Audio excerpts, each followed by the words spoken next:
உலகத்தையும் மனிதர்களையும் படைச்சது கடவுள்னு சொல்லுவாங்க. ஆனா அந்த கடவுளுக்கே படையல் போடுற உயர்ந்த மனிதர்கள் தான் நம்ம விவசாயிகள். இந்த பூமியில உயிர் இருக்குது, இந்த பூமியில பூ பூக்கும், காய் காய்க்கும், பூத்து குலுங்கும்னு இந்த பூமியை அழகா காட்டி இந்த பூமியை சாமி ஆக்கிறதுல இயற்கையோட சேர்ந்து நம்ம விவசாயிகளுக்கும் ஒரு முக்கிய பங்கு ஒன்று இருக்கு. அதனால நான் ஏதோ ஓவரா ஏதோ சொல்றேன்னு நினைக்காதீங்க.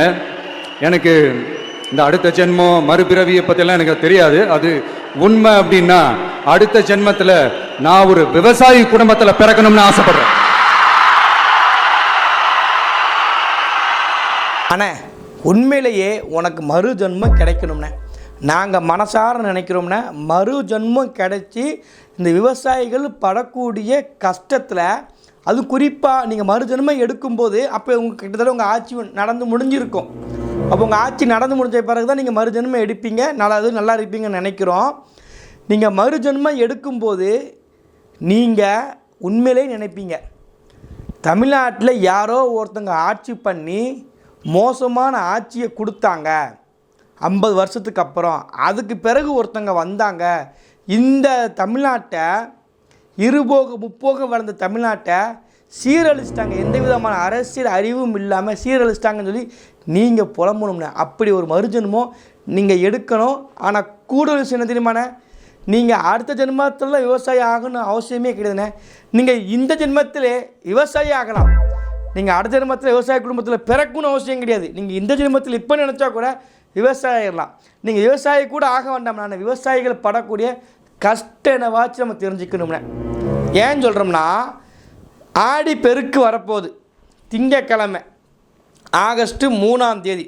இந்த ஆடி பெருக்குக்கு தமிழ்நாட்டில் சுற்றி இருக்கக்கூடிய எல்லா பகுதியும், குறிப்பாக சவுத் சைட்லலாம் ரொம்ப ஃபெஸ்டிவலாக கொண்டாடுவாங்க.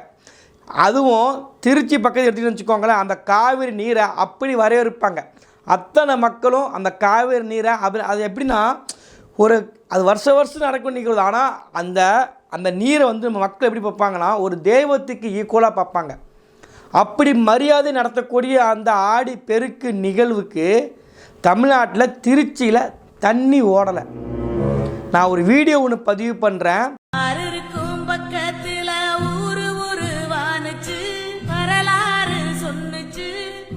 தொடர்ச்சியாக இந்த மாதிரி சிக்கல் தமிழ்நாட்டுக்கு வந்ததே கிடையாது இந்த 5 ஆண்டுக்கு முன்னக்குட்டி. ஆனால் அதுக்கு முன்னக்குட்டி ஜெயலலிதா பீரியடில் நடந்திருக்கு. விவசாயிகள் எலிக்கறி போராட்டம் சாப்பிட்ருக்காங்க. அந்த கொடுமைகள்லாம் தமிழ்நாட்டில் நடந்திருக்கு, நம்ம பார்த்துருக்குறோம்.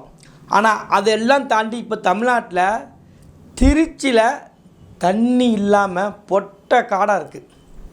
அங்கே ஆறு போன சுவடே இல்லாமல் பெய்கிட்டு இருக்கு. பரவநட்ட காடுகளை பாவிசனம் அழிக்குதே, நன்றி மறந்து சிரிக்குதே. இது விஜயால மட்டும் நடக்கலைங்க, இதுக்கு முன்னாடி நடந்த ஆட்சியினுடைய கோழைத்தனம் கூட நம்ம சொல்லலாம். முறையாக தண்ணி வாங்குவதற்கு இப்போ வரைக்கும் இந்த அரசால் முடிய மாட்டேங்கி பல போராட்டங்கள், பல பிரச்சனை நடந்துக்கிட்டு இருக்கு. நான் இப்போ பேசிக்கிட்டு இருக்க நேரத்தில் இந்த திருப்பூர் பல்லடம் கேள்விப்பட்டிருப்பீங்க. பல்லடம் திரு கே ராம்குமார், திருப்பூர் மேற்கு மாவட்ட கழக இணை செயலாளர். அங்கே விவசாயிகள் போராட்டம் பண்ணிட்டு இருக்கிறாங்க. அண்ணன் சொல்கிறாரா, நான் அடுத்த ஜென்மத்தில் விவசாயம் வரணும், அடுத்த ஜென்மத்தில் விவசாய குடும்பத்தில் நான் பிறக்கணும், விவசாயி குடும்பத்தில் பிறக்கணும்னு ஆசைப்படுறேன், விவசாயி குடும்பத்தில் பிறக்கணும்னு ஆசைப்படுறேன், விவசாயி குடும்பத்தில் பிறக்கணும்னு ஆசைப்படுறேன். பெருமிக்கன்னு சொல்கிறீங்களா? நீங்கள் பெருமிக்குன்னே சொல்லிக்கோங்க. ஆனால் இந்த ஜென்மத்தில் விவசாயி வயிற்றில் அடிக்கலாமாண்ணே? பாரத் பெட்ரோல் லிமிடெட் கார்பரேஷன் அப்படின்ற நிறுவனத்திலிருந்து கோயமுத்தூர் இருகூர் அப்படின்ற ஒரு பகுதியிலிருந்து, எண்ணெய் முனையத்திலிருந்து கர்நாடகாவுக்கு குழாய் வழியாக 355 கிலோமீட்ரு, கர்நாடகாவில் பெங்களூர் பக்கத்தில் இருக்கக்கூடிய தேவனகொந்தி அப்படின்ற ஒரு ஏரியா, அந்த ஏரியாவுக்கு 355 கிலோமீட்டர் குழாய் வழியாக எண்ணெயை சப்ளை பண்ண போகுது இந்த தமிழ்நாடு. நம்ம தமிழ்நாட்டிலேருந்து அங்கே போகுது, சரிங்களா? இந்த திட்டத்துக்கு விவசாயிகளுடைய இடத்துக்குள்ளே நிலத்துக்குள்ளே இந்த குழாய் போகுது. மக்கள் போராட்டம் பண்ணி தடுக்கும்னு நினைக்கிறாங்க. அந்த மக்கள் இந்த அரசு முடக்குது. நான் அடுத்த ஜென்மத்தில் விவசாயியை பிறக்குன்னு அண்ணன் ஆசைப்படுறார். இந்த ஜென்மத்தில் அவர் முதலமைச்சராக வர்றதுக்கு முன்னக்கூட்டி இப்படி பேசினார். முதலமைச்சர் ஆனதுக்கு பிறகு அண்ணன் நல்லா வச்சுக்கோங்க, அண்ணன் அதே விவசாயிகளை தடுத்து நிறுத்துறாரு. விவசாயிகள் போராட்டத்தை நீங்கள் முடக்கிறத தாண்டி அவங்கள போராட்டத்துக்கே வரக்கூடாதுன்னு சொல்லி முக்கிய தலைவர் என்ன பண்ணுறாங்க, அண்ணனுடைய கட்சி, அண்ணனுடைய ஆட்சியில் இருக்கக்கூடிய இந்த தமிழ்நாடு காவல்துறை என்ன பண்ணுது, வீட்டுக்குள்ளே உட்கார வைக்கி போராட்டத்துக்கு நீங்கள் பேரக்கூடாது.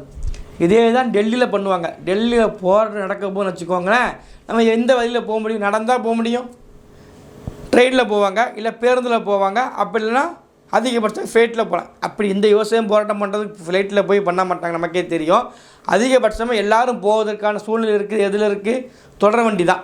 இந்த தொடர் வண்டியில் இறங்கின உடனே நிப்பாட்டி தூக்கிறோம். எங்கே, வடக்க அவால் இவருடைய டேடி மோடி இருக்காருல்ல, அவர் பண்ணுவாப்புல. இதே தான் இங்கே நீங்கள் போராட்டம் நடக்கு பல்லடத்துக்கிட்ட நீங்கள் ஒன்றும் வேண்டாம், வீட்டில் இருந்துங்க, வெளியே மட்டும் போகாதீங்க, அவ்வளோதான். நான் உங்களுக்கு கொடுமைலாம் படுத்தலை. என்னங்க இது எந்த விதத்தில் நியாயம்? விவசாய பிறக்குன்னு ஆசைப்படுறாரு அண்ணன், ஆனால் அதே விவசாயிகளுடைய இடத்துக்குள்ளே இந்த எண்ணெய் குழாய் வைக்காதீங்க, எங்கள் இடத்துக்குள்ளே விவசாய நிலத்துக்குள்ளே நீங்கள் போகாதீங்க அப்படின்னு சொல்லி போராட்டம் பண்ணால் அண்ணனுடைய அரசு தடுத்து நிறுத்தும். அது எங்கே போகுது, அவன் நமக்கு தண்ணி தர மாட்டான். ஆனால் அவங்களுடைய மாநிலத்துக்கு நம்ம கோயமுத்தூரில் இருந்து கர்நாடகாவுக்கு போகணும். இது இந்திய ஒற்றுமை, இந்திய கார்பரேஷன் ரைட்டு ஏற்றுக்கிறோம். நம்ம அந்த அரசியல் சட்டத்துக்கு உட்பட்டு நம்ம போயிடுவோம், மாநிலமாக பார்க்கணும். ஆனால் அதே மாநிலத்துக்கு நம்ம மதிக்கணும்ல. இது தமிழ்நாட்டு முதலமைச்சர் கர்நாடகா போகிறேன்னு சொல்லார். அந்த மாநில முதலமைச்சர் நீ வராத, எங்கள் மாநிலத்துக்கு வராதங்கார். சூழ்நிலை சரியில்லை, நீ வந்தீங்கன்னா ஏமாந்தான் போவியா, எல்லாம் வெறி கொண்டவங்க. உங்களை மாதிரி ரீல்ஸை போட்டு ஏமாற்றி போகிறாங்க கிடையாது, வெறி கொண்டவங்க அவங்க எல்லாருமே. வராதிங்கன்னு சொல்கிற மாநில முதலமைச்சர் வராதிங்க, பிரச்சனை சரியில்லை, உனக்கு தண்ணி தரமாட்டேன்னு சொல்கிறாரு. காவேரி தீர்ப்பாயினை கொடுத்த தண்ணி கட்டான முறையில் தமிழ்நாட்டுக்கு கொடுக்கும்னு சொல்லக்கூடிய தீர்ப்பு சிவகுமாருக்கு வருத்தம் அளிக்கான். எனக்கு மனதளவில் வருத்தம் அளிக்க அப்படிங்க. அப்போ பார்த்துக்கோங்க, அவர் மாநிலத்துக்கு உண்மையாக இருக்கார், அந்த மாநில விவசாயிகளுக்கு உண்மையாக இருக்கார். மேட்டூர் அணையை கெட்டுவதற்கு உள்ள தூய்மையோடு நிற்க. மேட்டூர் அணையை கெட்டுனா விவசாயத்தை எங்கள் பயன்படுத்த மாட்டோம், நீருக்காக மட்டும்தான் பயன்படுத்த போகிறேன்னு சொல்கிறாரு. தமிழ்நாட்டு மக்களுக்கு நன்மை கிடைக்குங்கிறாரு.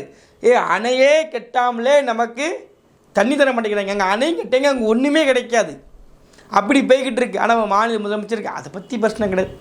மேம்பாலத்துக்கு போனோம்மா, 4 சாட்டை ரீல்ஸை போட்டோம்மா, அப்படி ஜாலி. இன்றைக்கி நேரமே போன, வாங்க ஒரு ரீல்ஸ் எடுப்போம்.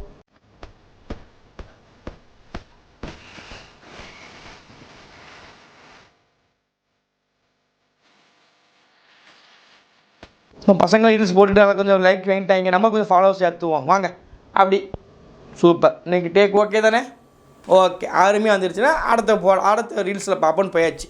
அதனால் மாண்புமிகு தமிழ்நாட்டினுடைய தாவேகா தலைவர் விஜய் அவர்களுக்கு நம்ம கோரிக்கை வைக்கிறது என்னென்னா, விவசாய பறக்குன்னு ஆசைப்படுறீங்க, நல்லது, வாழ்த்துக்கள்.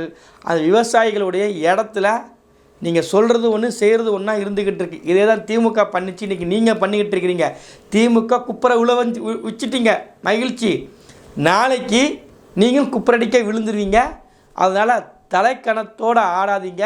நீங்கள் தான் சொல்லியிருப்பீங்க, கிரீடம் எவ்வளோ பெருசாலும் இருக்கலாம், அதை சுமக்கக்கூடிய தலைக்கணம் இல்லாமல் இருக்கணும் நீங்களே சொல்லியிருக்கிறீங்க. அந்த தலைக்கணம் இல்லாத ஒரு ஆட்சியை கொடுங்க, விவசாயிகளுக்கு உண்மையாக இருங்க. நன்றி.